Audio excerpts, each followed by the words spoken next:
কুমুদিনী সরকারি কলেজ টাঙ্গাইলের সুপ্রিয় শিক্ষার্থীবৃন্দ, তোমরা সকলে আমার শুভেচ্ছা গ্রহণ করো। আশা করি তোমরা সবাই ভালো আছো। আমাদের সরকারের নির্দেশনা মোতাবেক অনলাইন শ্রেণী কার্যক্রম চলমান রয়েছে। এই শ্রেণী কার্যক্রমের উদ্দেশ্য হলো যে এই করোনাকালীন সময়ে তোমাদের একঘেয়েমি সময়টা যাতে কাজে লাগে, তোমরা যাতে লেখাপড়ায় মনোনিবেশ করতে পারো, তোমরা যাতে তোমাদের লেখাপড়াগুলো চালিয়ে নিতে পারো, সেটা একটা প্রধান উদ্দেশ্য। আর তারপরে পরীক্ষার প্রস্তুতি তো আছেই। আমাদের এই চলমান অনলাইন কার্যক্রম তখনই সার্থক হবে যখন তোমরা এটাকে উপভোগ করবা।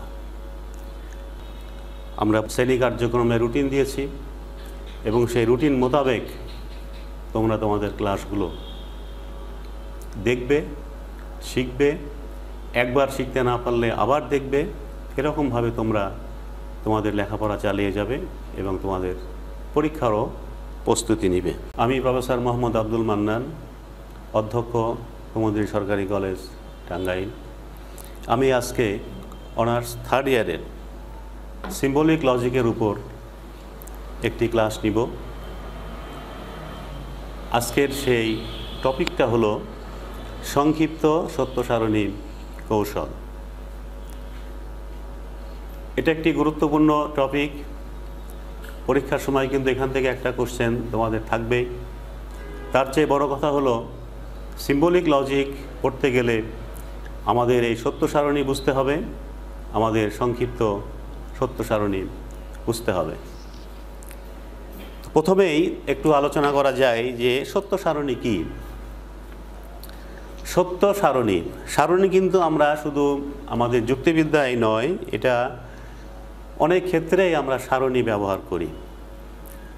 এখানে এটার নাম দেওয়া হচ্ছে সত্য সারণী। আমরা জানি কোনো বচন সত্য হয় বা মিথ্যা হয়, কিন্তু বচনাকার শত সত্য হবে, শত মিথ্যা হবে বা অনির্দিষ্টমান হবে। তো তোমরা বচন এবং বচনাকারের পার্থক্য নিশ্চয়ই এর আগে জেনেছ, সেটা এখানে বলার এখন আর স্কোপ নাই। সত্য সারণীর মাধ্যমে আমরা যে বিষয়গুলো জানতে পারি, এখানে প্রধানত দুটি বিষয়। প্রথমটি হলো বচনের মান সম্পর্কে আমরা জানতে পারবো, অর্থাৎ বচনটি শত সত্য হচ্ছে নাকি শত মিথ্যা হচ্ছে না অনির্দিষ্টমান হচ্ছে, এটা একটা। আর দ্বিতীয়টি হলো, যেটা সবচেয়ে গুরুত্বপূর্ণ, যুক্তির বৈধতা নির্ণয় করা। সিম্বলিক লজিকে এটা একটা সবচেয়ে প্রধান আলোচ্য বিষয়, যে আমরা তো সনাতনী যুক্তিবিদ্যায় যুক্তির বৈধতা নির্ণয় করেছি সেই অ্যারিস্টটলের ন্যায় অনুমানের 10টি সূত্রের উপর ভিত্তি করে। এখানেও সেই সূত্রগুলো আছে, কিন্তু সেটা উজ্জ্ব আছে। আমি একটি উদাহরণ দিই। যুক্তিবিদ্যায় বা ন্যায় অনুমানের সবচেয়ে যেটা ক্লাসিক উদাহরণ, সেটা হলো আমরা বলি সকল মানুষ হয় মরণশীল, সক্রেটিস একজন মানুষ, অতএব সক্রেটিস মরণশীল। এই যুক্তিটার মধ্যে আমাদের কোনো সন্দেহ নাই, 3টা বাক্যই এখানে সত্য এবং যুক্তিটা বৈধ। আমরা কিন্তু যুক্তিকে সত্য বলতে পারবো না, যুক্তিকে বলবো বৈধ, আর বচনকে বলবো সত্য বা মিথ্যা। যদি আরেকটি যুক্তির উদাহরণ দিই, একটু লক্ষ্য করতে হবে। প্রথম বাক্য বলছি সকল মানুষ শিক্ষিত, সকল কৃষক হয় মানুষ, অতএব সকল কৃষক শিক্ষিত। এই যুক্তিটা কি হবে? সকল কৃষক তো শিক্ষিত না, তাহলে কি যুক্তি কি মিথ্যা হবে বা অবৈধ হবে? যুক্তি কিন্তু এখানে বৈধ। এখন প্রশ্ন আসতে পারে যে আমরা কি যুক্তিবিদ্যা শিখছি যে একটা মিথ্যা বাক্য দিয়ে গঠিত যুক্তিকে বা একটা মিথ্যা সিদ্ধান্ত দিয়ে গঠিত যুক্তিকে আমরা বৈধ বলছি। মনে রাখতে হবে যে বৈধতা কিন্তু তাকেই বলা হয় যখন ন্যায় অনুমানের নিয়মগুলো অনুসরণ করে কোনো সিদ্ধান্ত অনুসৃত হবে, আর তখনই সেটা অবৈধ বলা হবে যদি সেই নিয়মগুলির কোনো ব্যত্যয় ঘটে। এই যুক্তিটা, যেটা কিনা আমি এইমাত্র বললাম যে সকল মানুষ হয় শিক্ষিত, সকল কৃষক হয় মানুষ, অতএব সকল কৃষক শিক্ষিত, কিন্তু আমরা জানি সকল কৃষক শিক্ষিত না, তাহলে যুক্তি কেন বৈধ হচ্ছে? এরিস্টটলের যুক্তিবিদ্যা এত কাঁচা নয়। এখানে কিন্তু প্রথম দুইটি বাক্যের মধ্যে প্রথমটিই মিথ্যা। বলা হয়েছে কি সকল মানুষ শিক্ষিত। আসলে কি সকল মানুষ শিক্ষিত? তাহলে আমরা যদি ধরে নিই যে সকল মানুষ শিক্ষিত এবং সকল কৃষক যদি মানুষ হয়, তাহলে অবশ্যই সকল কৃষক শিক্ষিত হবে। তাহলে এই দিক থেকে যুক্তি কিন্তু বৈধ, কিন্তু সিদ্ধান্ত মিথ্যা হওয়ার কারণ হলো যে এখানে প্রধান আশ্রয় বাক্যটি মিথ্যা, এবং এখানে যে নিয়ম লঙ্ঘন করা হয়েছে সেটা এখানে আর বলার অবকাশ নেই। এরিস্টটলের যে নিয়ম আছে সেই নিয়মগুলোর শেষ যে নিয়মটা, সেখানে বলা হয়েছে যে যদি আশ্রয় বাক্য বস্তুগতভাবে সত্য হয় তাহলে এই সিদ্ধান্ত বস্তুগতভাবে সত্য হবে। এখানে আশ্রয় বাক্যের একটি বস্তুগতভাবে মিথ্যা, অর্থাৎ সকল মানুষ শিক্ষিত, এই বাক্যটা মিথ্যা, যার জন্য আমরা একটা মিথ্যা যুক্তি বাক্য পেয়েছি, কিন্তু যুক্তিটা বৈধ। আচ্ছা, এখানে আমরা এরিস্টটলের সূত্র অনুসরণ করে আমরা কোনো যুক্তি বৈধ নাকি অবৈধ সেটা আমরা নির্ণয় করি। ঠিক সিম্বলিক লজিকে এই কাজটা করা হয় কিছু সিম্বল ব্যবহার করে। তো সেটাই আজকে আমাদের আলোচ্য বিষয়। সত্য সারণীর মাধ্যমে আমরা দেখব যে এই যুক্তিগুলো কিভাবে আমরা খুব সহজেই বৈধ বলে নির্ণয় করতে পারি বা অবৈধ বলে নির্ণয় করতে পারি। এটা তাও আবার এরপরে আবার আসবে। আজকে আমার টপিকস হলো সংক্ষিপ্ত সত্য সারণী কৌশল। সত্য সারণী একটা আছে ডিটেলস, অনেক বড় আকারের হয়, আরেকটি খুব সংক্ষিপ্ত আকারে।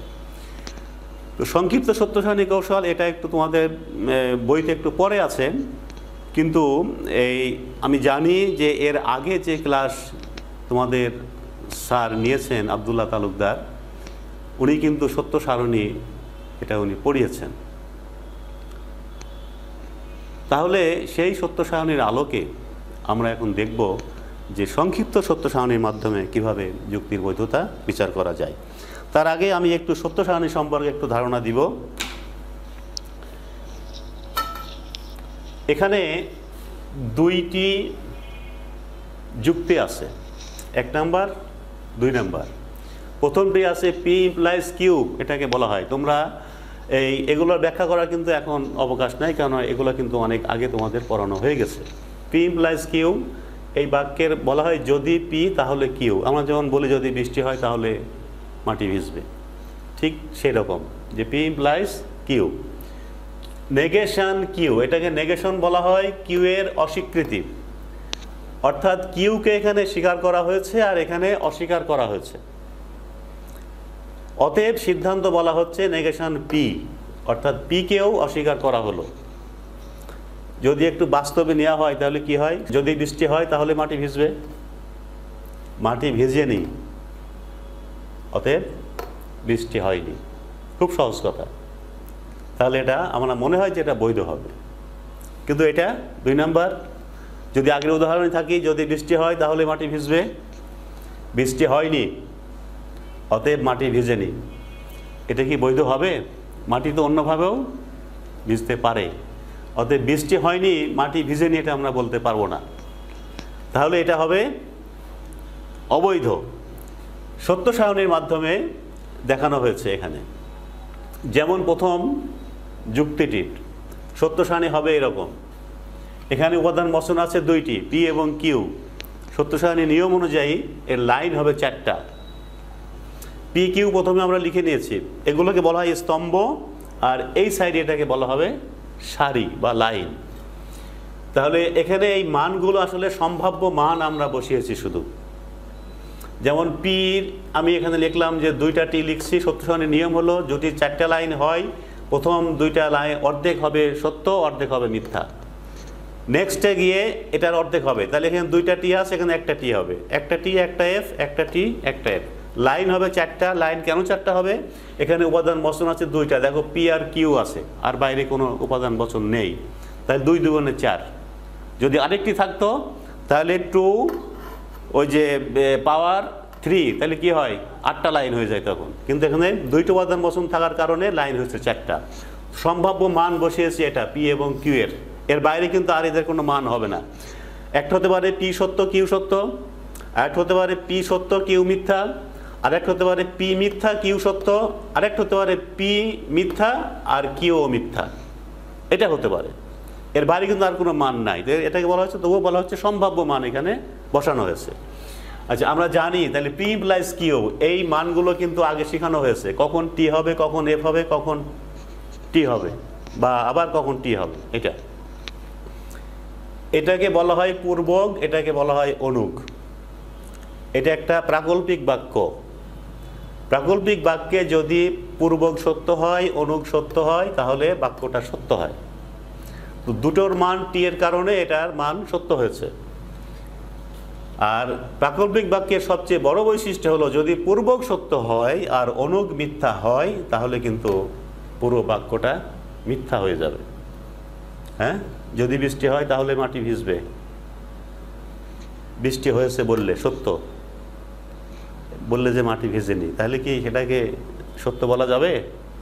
সেটাকে অবশ্যই মিথ্যা বলতে হবে। সব ক্ষেত্রে যেখানেই যদি দিয়ে কোনো বাক্য তৈরি করা হবে, সেখানেই যদি পূর্বক সত্য হয়, অনুক মিথ্যা হয়, তাহলে কিন্তু এখানে মিথ্যা হয়ে যাবে। তুমি মিথ্যা ওয়াদা করলে, যদি আমি পরীক্ষায় পাশ করি তাহলে তোমাকে আমি মিষ্টি খাওয়াবো, পরীক্ষায় পাশ করলে কিন্তু মিষ্টি খাওয়ালে না, তাহলে ওয়াদা কি ঠিক থাকলো? থাকলো না, কিন্তু সেটা মিথ্যা হয়ে গেল। তো প্রাকল্পিক বাক্যের একটা প্রধান বৈশিষ্ট্য এটা মনে রাখতে হবে, পূর্বক সত্য, অনুক মিথ্যা হলে এটা মিথ্যা হবে, আর সব ক্ষেত্রে সত্য। এই সহজ মনে রাখার সহজ উপায় যে প্রাকল্পিক বাক্যে পূর্বক সত্য, অনুক মিথ্যা হলে সিদ্ধান্ত মিথ্যা হয়ে যাবে, আর অন্য ক্ষেত্রে যদি দুটোই মিথ্যা হয় তাও সত্য হবে। প্রথমটা মিথ্যা, পরেরটা সত্য হলেও সত্য হবে। তুমি বললে যে যদি আমি পরীক্ষায় পাশ করি তাহলে তোমাকে মিষ্টি খাওয়াবো, পরীক্ষায় পাশ করলাম না, ওতে মিষ্টিও তোমাকে দিলাম না, তাই বাক্য তো আমার সত্য। হয়তো ভাববা যে দুটো মিথ্যা হলে তো তাহলে সত্য হয় কিভাবে, এভাবেই সত্য হয়। তাহলে এটা সারণী পেলাম। এটা নেগেশন কিউ মানে কিউ এর অস্বীকৃতি। এখানে কিউ টি আছে, এখানে এফ হয়েছে, এখানে এফ আছে, এখানে টি হয়েছে, টি আছে এফ হয়েছে, এফ আছে টি হয়েছে। নেগেশন পি হলো পি এর অস্বীকৃতি, এখানে টি, এখানে এফ, টি আছে এফ হয়েছে, এফ আছে টি হয়েছে, আর এফ আছে টি হয়েছে। এটা এখানে কিন্তু সিদ্ধান্ত হলো নেগেশন পি। আমি এই জন্য এটা লাস্টে লিখেছি, এটা আমি এখানেও লিখতে পারতাম, সিদ্ধান্তটা শেষে যাই বলে আমি এটাকে শেষে লিখেছি। আমার সত্য সারণী করা হয়ে গেছে। এবার যুক্তির বৈধতা আমরা কীভাবে বুঝবো? মনে রাখতে হবে কোনো যুক্তি বৈধ কখন হয় আর কখন অবৈধ হয়। তবে মনে রাখো যে কখন অবৈধ হয়, সেটা কখন অবৈধ হবে? যখন আশ্রয় বাক্য সত্য হবে কিন্তু সিদ্ধান্ত মিথ্যা, সেই ক্ষেত্রে যুক্তিটা অবৈধ হবে। আর যখন আশ্রয় বাক্য যে লাইনে আশ্রয় বাক্য সত্য, সেই লাইনে সিদ্ধান্তও সত্য, তাহলে তখন যুক্তিটা বৈধ হবে। দুইটা নিয়ম মনে রাখতে হবে সত্য সারণীতে। যখন আশ্রয় বাক্যগুলো, যেটাকে হেতুবচনও বলা হয়, হেতুবচন যদি মনে করো দুইটা লাইনে সত্য আছে, তাহলে সিদ্ধান্তকেও ওই দুইটা লাইনে সত্য থাকতে হবে। কিন্তু যদি সত্য হেতুবচনগুলোর লাইনে যদি সিদ্ধান্ত মিথ্যা হয়ে যায়, তাহলে কিন্তু এরকম একটা লাইন পাওয়া গেলেও সেই যুক্তিটা কিন্তু অবৈধ হবে। এখানে আমরা কি দেখছি? এখানে দেখো আশ্রয় বাক্য, এখানে এটা, তার মানে এটা প্রথম আশ্রয় বাক্য হেতুবচন, দ্বিতীয়টা হলো নেগেশন কিউ মানে এটা। তাহলে এই দুটো হলো আশ্রয় বাক্য, এই দুটো আশ্রয় বাক্য। আমরা কি দেখব? দুইটাই যে লাইনে সত্য আছে সেই লাইনটা দেখতে হবে সিদ্ধান্তের মান কি। এখানে দেখো এখানে একটা সত্য মিথ্যা, মিথ্যা সত্য, সত্য মিথ্যা, দুইটাই সত্য আছে, অতএব এই লাইনে এটা কি সত্য আছে। তার মানে ধরে নিলাম কি যুক্তিটা বৈধ। যদি এখানে এফ হতো তাহলে যুক্তি অবৈধ হতো। আমি আগেই বলেছিলাম, উদাহরণ দিয়েছি, এই যুক্তিটা বৈধ এবং সেটা প্রমাণ হয়েছে যুক্তিটা বৈধ। ঠিক এটা যদি বলি, মনে করে সত্য সারণীটা আমি আলাদা না করে এখানেই করলাম, কারণ উপাদান বচন সব ঠিক আছে, কিন্তু সিদ্ধান্ত এখানে নেগেশন কিউ, অর্থাৎ এটা যদি এটা আমি এখানে লিখি তাহলে একই অবস্থা হবে, কিন্তু আমি এখন ধরি যে সিদ্ধান্ত এটা, তাহলে হেতু বচন কোনটা? এটা আর এটা, অর্থাৎ এটা আর এটা। তাহলে এখন দেখো দুই লাইনে সত্য কোথায় আছে? সত্য মিথ্যা, মিথ্যা মিথ্যা, এই যে এই লাইনে আছে সত্য সত্য, আর এই লাইনে আছে কি? সত্য সত্য। তাহলে এই লাইনে কিন্তু ঠিক আছে, হেতু বচন সত্য, সিদ্ধান্ত সত্য, কিন্তু এখানে কি আছে? হেতু বচন সত্য, সিদ্ধান্ত মিথ্যা, সিদ্ধান্ত মিথ্যা। এটা হলো এটার ক্ষেত্রে, কিন্তু এটা কিন্তু এটার ক্ষেত্রে সিদ্ধান্ত মিথ্যা। অতএব এই যুক্তিটা অবৈধ। প্রথম যুক্তিটা বৈধ, দ্বিতীয় যুক্তিটা অবৈধ। এই গেল নরমাল সত্য সারণীর কাজ। এটাকেই আমি সংক্ষিপ্ত আকারে দেখাবো। এটা তো আমরা একটা টেবিল করতে হয়, অনেক সময় লাগে, তারপরে জায়গা বেশি লাগে। আর যদি বেশি, এটা তো খুব মাত্র 3টা উপাদান বচন নিয়ে একটি বচন, যদি বচনের সংখ্যা বেশি হয় তাহলে কিন্তু সত্য সারণী করা সম্ভব নয়। যেমন এখানে অনেকগুলো বচন আছে। কয়টা আছে? এ থেকে শুরু, এ নাই, যে বি আছে, সি আছে, তাহলে এই ই সি 2টা, বি আই জে 3 আর 2 5, তারপরে আবার ই আছে, জি আছে, 5 আর 2 7, এইচ আছে, আই আছে 9। তাহলে কি হয়? যদি 2 এর উপরে 9 দিই তাহলে এটা কতগুলো হবে লাইন? 2 দুগুণে 4, 4 দুগুণে 8, 8 দুগুণে 16, 16 দুগুণে 32, 32 দুগুণে 64, কতগুলো লাইন করে তারপরে এই সত্য সারণী তখন করতে হবে। এটা কিন্তু সম্ভব না। এই জন্যেই সত্য সারণী কৌশল। তো আমি এটা যেহেতু আগে বলেছি, এটাকেই একটু আমি এখানে দেখাচ্ছি যে এখানে আমরা কিভাবে করি। যেমন এটা হলো এই যেটা বৈধ সেটার, দেখো এটা আমি এখানে লিখেছি P plus Q, negation Q, অতএব নেগেশন পি। এটা এখন আমি এই মানগুলো কিভাবে বসাবো, এটা একটা ব্যাপার। সংক্ষিপ্ত সত্য সারণী কৌশলে যে জিনিসটা মনে রাখতে হবে সেটা হলো এই যে আমরা প্রথমে সিদ্ধান্তে আসব। সিদ্ধান্তে এসে সিদ্ধান্তটাকে মিথ্যা ধরে নিব। মিথ্যা ধরে নেওয়া মানে মিথ্যা দেখাতে হবে যে কিভাবে মিথ্যা হয়। প্রথম কাজ সিদ্ধান্তকে মিথ্যা ধরে নেওয়া। তাহলে আমাদের কাজ শুরু হবে কিন্তু এখান থেকে না, কাজ শুরু হবে সিদ্ধান্ত থেকে। তারপরে আমরা যাব হেতু বচনে বা আশ্রয় বাক্যে। সেখানকার কাজটা কি হবে? সেখানে চেষ্টা করতে হবে যে আশ্রয় বাক্যগুলোকে সত্য বলে দেখানো। সত্য মানে আমরা এমনভাবে মান বসাবো এই যে উপাদান বচনগুলোর, যাতে সিদ্ধান্ত প্রথমেই মিথ্যা হয়, এবং এটা সম্ভব। এরপরে আমরা আসবো আশ্রয় বাক্যে। সেখানে আমরা মান কীভাবে বসাবো? এমনভাবে মান বসাবো যেন আশ্রয় বাক্যগুলো সত্য হয়। তাহলে যদি আশ্রয় বাক্য সত্য হয়, সিদ্ধান্ত মিথ্যা হয়, তাহলে কি হবে? এই যে এখানে বলেছিলাম যুক্তি অবৈধ হবে। কিন্তু যদি দুটো আশ্রয় বাক্য সত্য দেখানো যায়, সিদ্ধান্ত মিথ্যা তো আগেই ধরে নেওয়া হয়েছে, তাহলে বুঝতে হবে যুক্তিটি অবৈধ হবে। যদি এটা সম্ভব না হয়, অর্থাৎ আমি তো আমার মান বসাবো ইচ্ছা মতো, কিন্তু সেই ইচ্ছার মধ্যেও আবার একটা নিয়ম থাকতে হবে, তাই তো?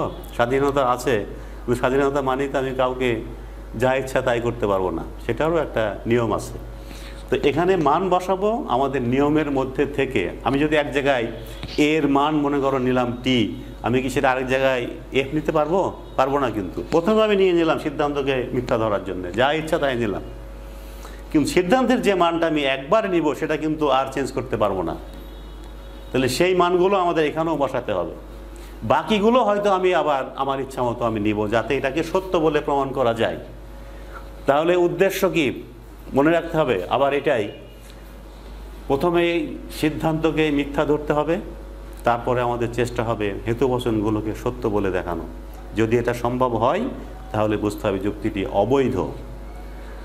আর সিদ্ধান্তকে মিথ্যা ধরে নেওয়ার পরে আমাদের চেষ্টা করতে হবে হেতু বচনগুলোকে সত্য করার। কিন্তু দেখা গেল হেতু বচনগুলোকে সত্য করতে গেলে স্ববিরোধিতার সৃষ্টি হচ্ছে।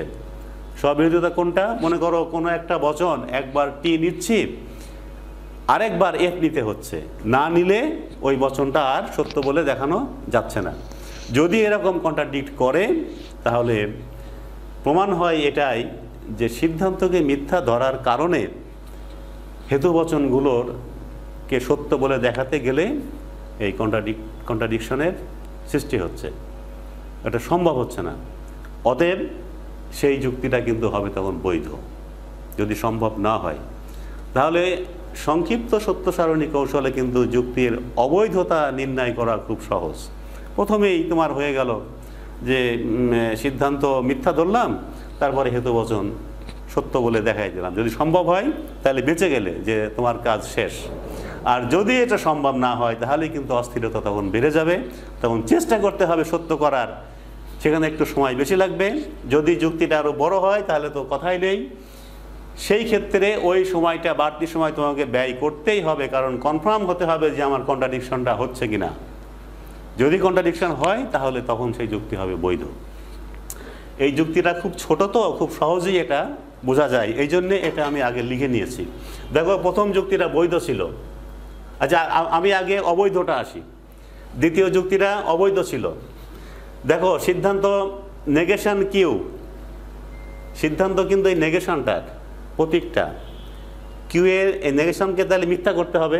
আমি আগে মনে করো এফটাই লিখবো আগে, তাহলে এফ যদি হয় তাহলে কিউ এর মান তো টি হতে হবে। টি না হলে যেটা এফ হবে না, কারণ এটা হলো কিউ এর অস্বীকৃতি। তাহলে কিউ এর মান পেলাম টি, এই টি এর মান কিন্তু এখানে আর চেঞ্জ করা যাবে না, এখানে যে টি লিখতে হবে। এই যে টি লেখা হয়েছে, এই বচনের প্রাকল্পিক বচন এটা। এই বচনের বৈশিষ্ট্য হলো এই যে সত্য সারণীতে বলেছিলাম, যদি অনুগ, এটাকে অনুগ বলা হয়, অনুগ যদি সত্য হয়, পূর্বক সত্য হোক বা মিথ্যা হোক যাই হোক, এটার মান কিন্তু সত্য হয়ে যাবে, এটার মান সত্য হবে। এই দেখো এখানে দেখো যেখানে টি আছে, কিউ এর মান টি, কিউ এর মান অনুগ, অনুগ হলো এটা, এই যে পি প্লাস কিউ, কিউ এর মান টি, পি এর মানও টি, এটা কি হয়েছে? সত্য হয়েছে। এখানে কিউ এর মান কি আছে? টি আছে, সত্য হয়েছে। অতএব পূর্ব অনুগ যদি টি হয় তাহলে কিন্তু প্রাকল্পিক বচন সত্য হয়ে যায়। কিউ এর মান টি, টি এখানে বসিয়েছি কিন্তু। আচ্ছা আমি এটাকে একটু, কিউ এর মান যদি টি হয় তাহলে এটাকে টি করার জন্যে এখানে আমি এফ বসাতে পারি, টিউ বসাতে পারি, যা ইচ্ছা সেটাই বসাতে পারি। কিন্তু মনে করো আমি এফ বসাইলাম, তাহলে আমার বচনটা সত্য হয়ে গেল।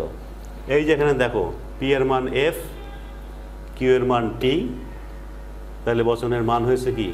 টি। তো আমি এখানে টি বসালাম, খুব সহজেই হয়ে গেল। এখন এটাকে টি করতে হবে, মানে কোনটা? এইটারে নেগেশন পিকে টি করতে হবে। তাহলে এই যে পি এর মান তো আগেই আমি এফ নিয়ে নিয়েছি, তাহলে এখানে তো একটাই বসাবো আমি। এখানে কিন্তু টি বসালে আর এখানে এটা কিন্তু হবে না। এখানে টি যদি বসাও এটা সত্য হবে, কিন্তু এখানে মিথ্যা হয়ে যাবে। তাহলে এখানে আমি এই জন্যে পি এর মান আমাকে এফ এ নিতে হবে এখানে। তাহলে আমি এখানে পেলাম কি? টি। দুটি বচন, এই বচনের মান হলো সত্য, এই বচনের মানও হলো সত্য। সিদ্ধান্ত মিথ্যা, অতএব যুক্তি অবৈধ। হ্যাঁ, এই জায়গাটা একটু লক্ষ্য করো। কিউ এর মান তো টি আমার আগেই নিয়ে আছে, অতএব টি বসালাম এবং এটা টি হবে নিশ্চিত। এখানে মান টি হোক বা এফ হোক। তুমি ধরো প্রথমে টি বসালে এখানে, তো টি বসালে কি হবে? তখন এটা তো টি হবে, কিন্তু এখানে যখন আবার টি বসাবো তখন কিন্তু এটা এফ হয়ে যাবে। তাহলে এই মান আমার চেঞ্জ করতে হবে, এই চেঞ্জ করে দেখতে হবে। তাহলে যদি আমার এটা এফ হয় তাহলে এটা তো টি হয়ে যায়, এবং এটা এফ হলেও তো এটা টি থাকে। এই জন্যে পি এর মান এফ। তাহলে আশ্রয় বাক্য দুটোই সত্য হলো এবং সিদ্ধান্ত মিথ্যা, অতএব যুক্তিটি অবৈধ। এবার আসো যেটা বৈধ সেটার ক্ষেত্রে কি হচ্ছে। প্রথম নিয়ম তো ঠিকই আছে, সিদ্ধান্তকে মিথ্যা ধরার। তাহলে সিদ্ধান্তকে মিথ্যা ধরতে হলে পি এর মান আমার টি নিতে হবে, অতএব এখানে এফ হলো। এই মান আর কোনো চেঞ্জ করা যাবে না। এখানে পি এর মান টি বসানো হয়েছে। প্রথমটা দেখো, পি এর মান টি বসানো হয়েছে। আমি এখানে এটাকে টি করতে হবে, কিন্তু এটাকে টি করতে হবে। তো আমি এখানে টি করার জন্যে মনে করো আমি এটাকে টি নিলাম। এটাকে কিন্তু এফ করলে কি হবে? এটা কিন্তু সত্য থাকবে না। এই যে দেখো, পূর্বক সত্য অনুগ মিথ্যা, বচন কিন্তু মিথ্যা হয়ে গেছে। এখানে যদি সত্য হয়, এটা যদি মিথ্যা হয়, তাহলে কিন্তু এখানে আর টি হবে না। তাহলে এই জন্যে এটাকে সত্য করার জন্যে আমাদের চেষ্টা করতে হবে সত্য করার। সত্য করার জন্যে কিউ এর মান আমি টি নিলাম। টি নেওয়ার পরে কি হচ্ছে? এটা টি হলো, তো ঝামেলা মিটলো। তাহলে প্রথম বাক্য আমি সত্য করতে পারলাম। এবার দ্বিতীয় বাক্যে আসো। দ্বিতীয় বাক্যে দেখো তাহলে পি এর মান এখানে টি নিচ্ছে, এখানে তো আর আমি এফ নিতে পারবো না, এখানে টি এর মান তো অবশ্য আগেই টি নিয়ে আসে।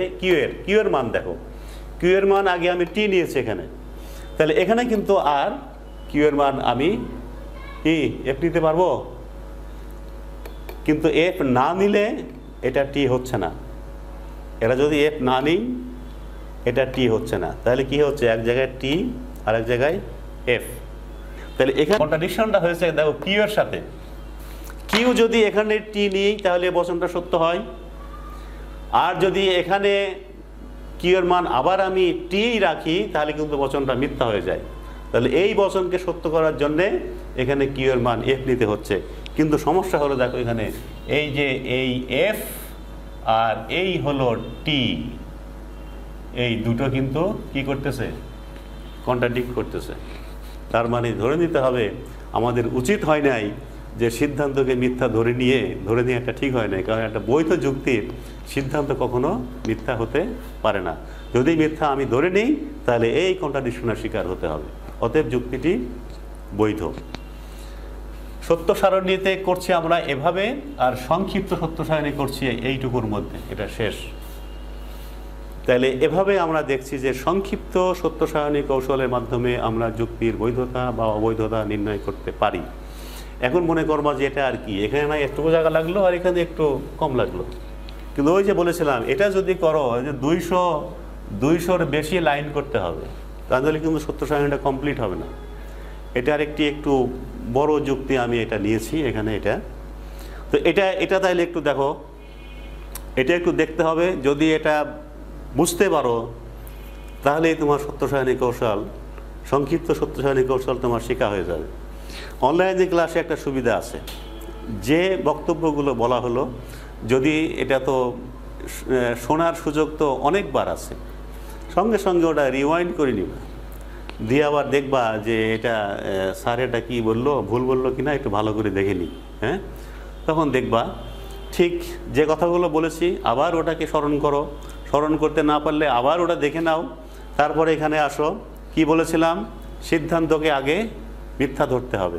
বচনটা অনেক বড়, সিদ্ধান্ত কিন্তু এটা, এর দুই দিক তো ব্র্যাকেট, তাহলে মূল কিন্তু এটাকে বলা হয় সংযোগিক বচন, ডট, যেটাকে ডট দিয়ে বোঝানো হয়, এবং বা ডট একই, যদি তবে দিয়ে হলে এটা, অথবা দিয়ে যদি কোনো বচন হয় সেটাকে আমরা ভেল বলি, এটা এই চিহ্নটা এটা বলা হয়। কিন্তু এখানে মূল বচনটা হলো সংযোগিক বচন। এগুলো কিন্তু আগে পড়া না হলে কিন্তু এটা বুঝতে পারবা না। সংযোগিক বচনের বৈশিষ্ট্য হলো দুটো উপাদান বচনই যদি সত্য হয় তবেই সেই বচনটা সত্য হবে।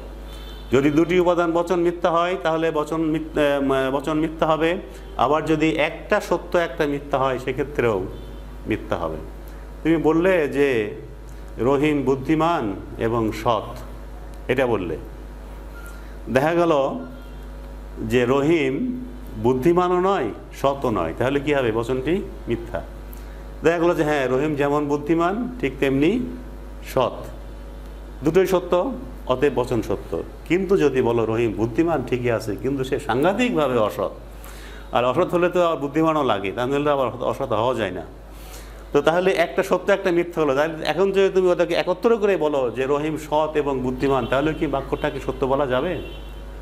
একটা সত্য একটা মিথ্যা হলে পুরো বচনটাই মিথ্যা হয়ে যাবে। কোন ক্ষেত্রে? সংযোগিক বচনের ক্ষেত্রে। কিন্তু এটা যখন এবং দিয়ে আমরা কোনো বচন বলবো, তো মনে করো এই বচনটা এবং দিয়ে, তাহলে এই বচনের বৈশিষ্ট্য হলো বললাম হয় দুটোই মিথ্যা হতে হবে, দুই দিক মানে এখানে মূল বচন হলো এটা আর এখানে এটা, অথবা একটা সত্য একটা মিথ্যা হতে হবে, তাহলেই হবে।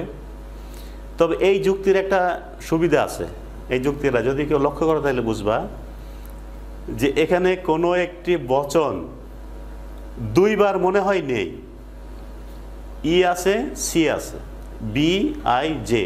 এখানে একটা সুবিধা আছে যে বচনের সংখ্যা বেশি হওয়াতে এই সুবিধাটা এখানে আমরা পাচ্ছি, কারণ এই রিপিটেড বচন আছে এখানে আমার মনে হচ্ছে ই শুধু দুইবার, আর কোনো জায়গাতে কোনো বচন রিপিট হয়নি। তার মানে আমার মান আমি ইচ্ছা মতো নিব, সত্য করার জন্যে আমি আমার মানটা ইচ্ছা মতো নিব।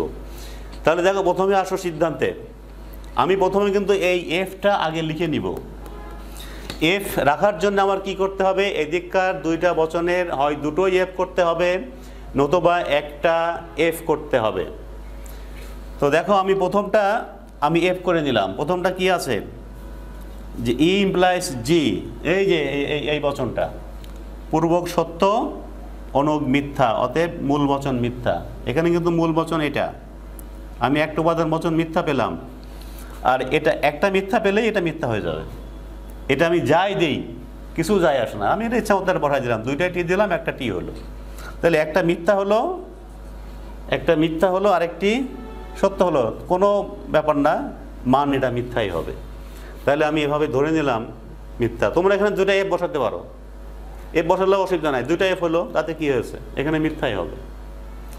এবার আমি এখানে কি করব, এটাকে সত্য করার চেষ্টা করব, আবার এটাকেও সত্য করার চেষ্টা করব।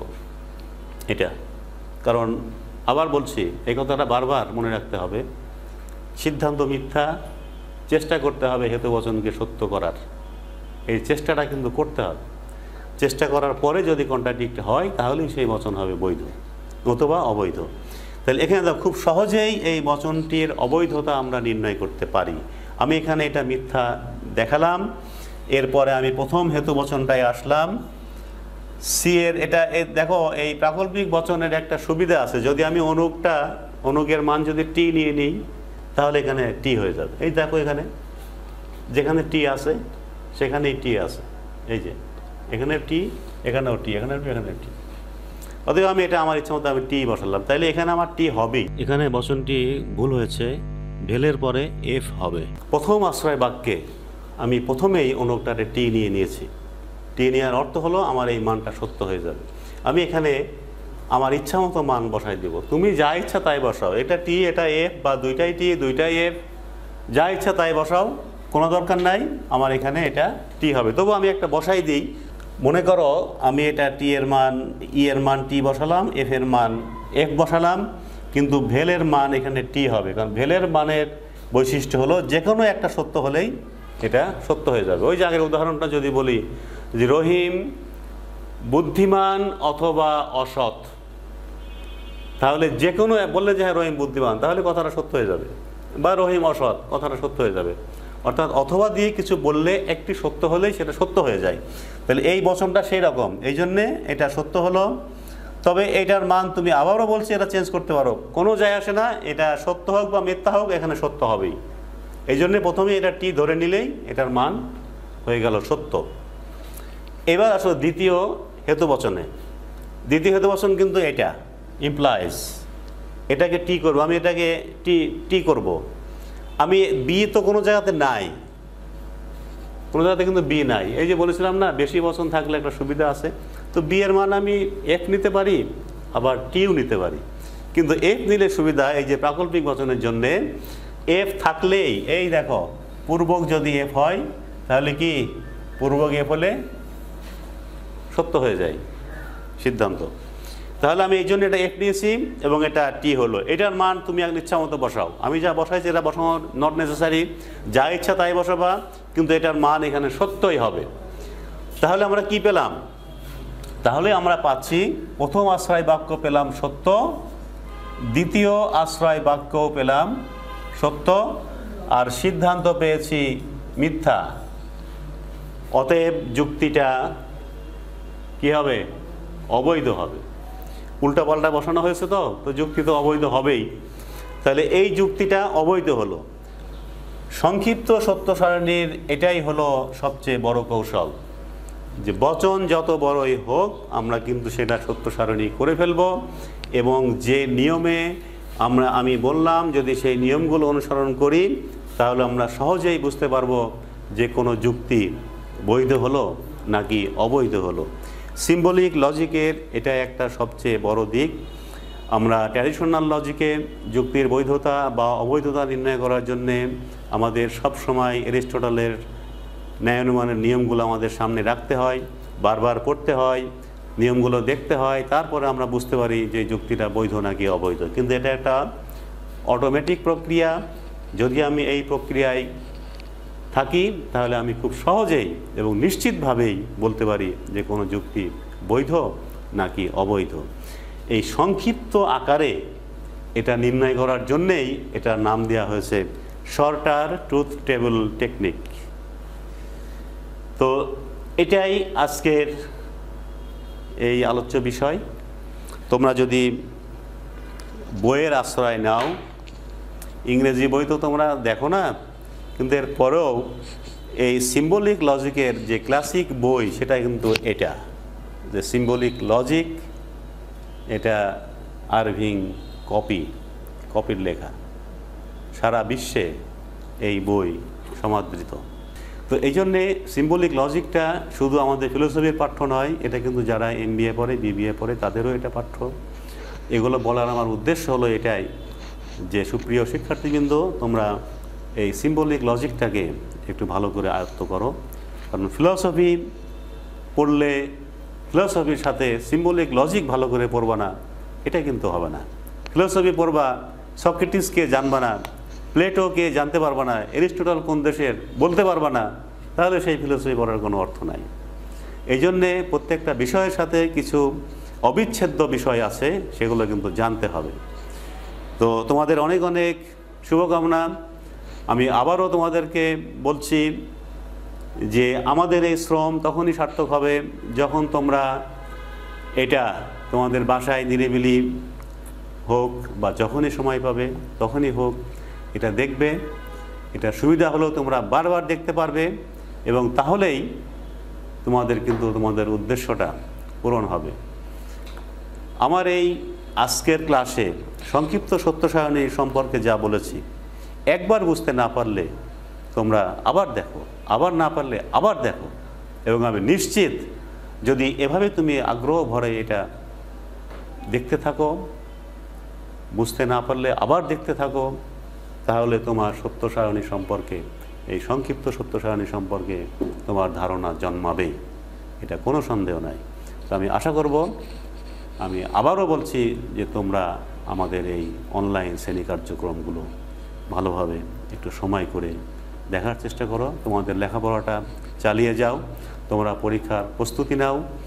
কলেজ যখনই খুলবে তোমাদের একটা খুব সংক্ষিপ্ত সময় হয়তো তোমরা পাবে পরীক্ষার প্রস্তুতির জন্যে, এবং সেই পরীক্ষার প্রস্তুতিটা এখন বাসায় বসে একটু নিতে থাকো। কারণ করোনার কোনো কিছুই ভালো নয়, সব কিছুই খারাপ, কিন্তু এর মধ্যে ভালোটা এই যে তোমরা এখন একটু সময় পাচ্ছ, যদি এই সময়টা একটু কাজে লাগাও, যদি একটু লেখাপড়ার মধ্যে থাকো, তাহলেই বা এখানে আমাদের করোনা থেকে এটাও আমাদের একটা পাওনা। এটাকে পজিটিভভাবে নিয়ে তোমাদের সময়টাকে একটু কাজে লাগাও। সকলকে ধন্যবাদ।